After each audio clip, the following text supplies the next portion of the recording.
안녕하세요. 과학중심의학연구원 강석하입니다. 음성은 AI가 읽어주는 목소리입니다. 오늘은 제가 과거에 연구했던 기생충학 관련 주제를 다뤄보겠습니다. 기생충약을 먹어야 되나 말아야 되나 고민하시는 분들도 계실 텐데요. 90년대에 최고 인기 스타였던 심영래 씨의 구충제 광고가 히트를 쳤습니다.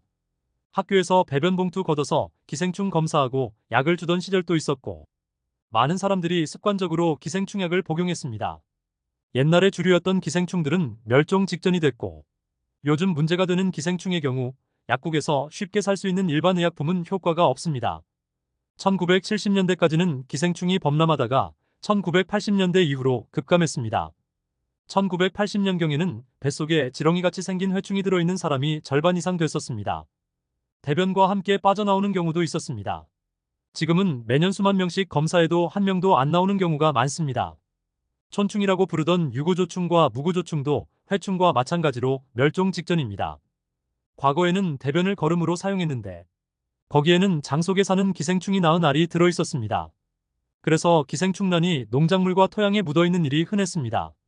사람이 그 농작물과 함께 기생충란을 먹어서 감염되거나 중간 숙주가 되는 돼지 같은 가축이 기생충란이 있는 먹이를 먹고 또 사람으로 전염시켰기 때문에 과거에는 기생충이 많을 수밖에 없었습니다.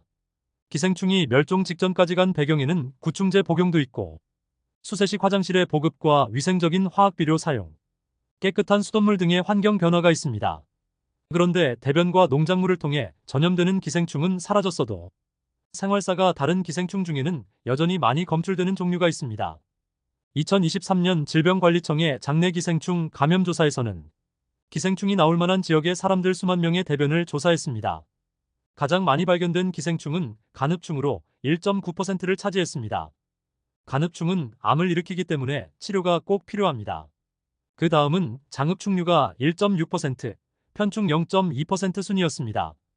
요충을 제외하고 발견된 장내 기생충 중에 간흡충과 장흡충류가 총 94.7%를 차지했습니다. 간흡충과 장흡충은 민물고기를 중간 숙주로 이용합니다. 민물고기를 제대로 익히지 않고 먹거나 민물고기를 손질하던 칼이나 도마 같은 도구에 기생충이 묻어서 감염될 수 있습니다.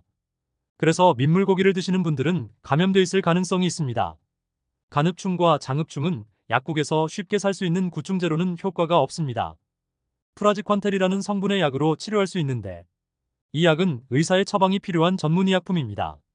흡충 감염이 걱정되신다면 내과나 가정의학과 등에 가셔서 의사 선생님께 말씀드리면 처방받으실 수 있습니다.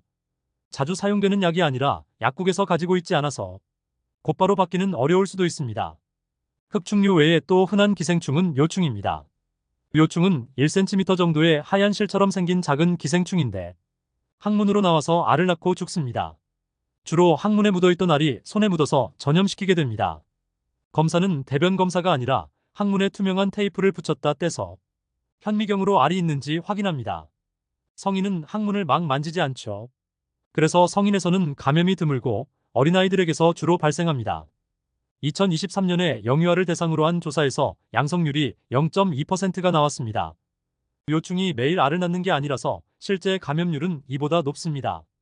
제가 20년 전에 청주시 어린이집을 돌며 요충 검사 테이프를 나눠주고 회수해서 조사했을 때는 양성률이 7.9%였는데 많이 낮아졌네요.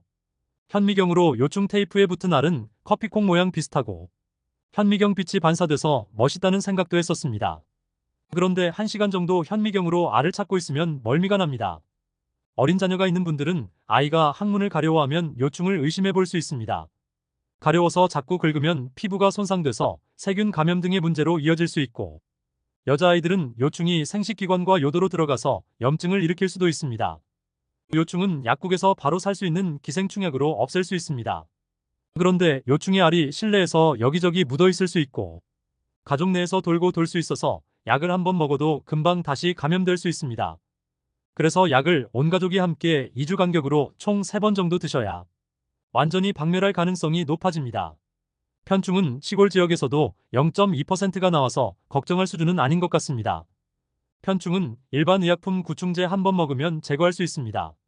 다시 정리해드리자면, 첫째, 매년 약국에서 기생충약을 사 먹을 필요는 없다. 둘째, 요즘 주로 나오는 기생충은 간흡충과 장흡충인데 민물고기가 원인이다. 셋째, 일반적인 기생충약은 효과가 없어서 프라지퀀텔 성분의 전문의약품을 병원서 처방받아 먹어야 한다. 넷째, 어린아이가 항문을 자꾸 긁으면 요충 감염 가능성이 있다. 다섯째, 요충은 약국에서 파는 기생충약을 2주 간격으로 3번 먹으면 없앨 수 있는데 가족이 다 함께 먹어야 한다. 이 정도로 요약할 수 있겠습니다. 시청해주셔서 감사합니다.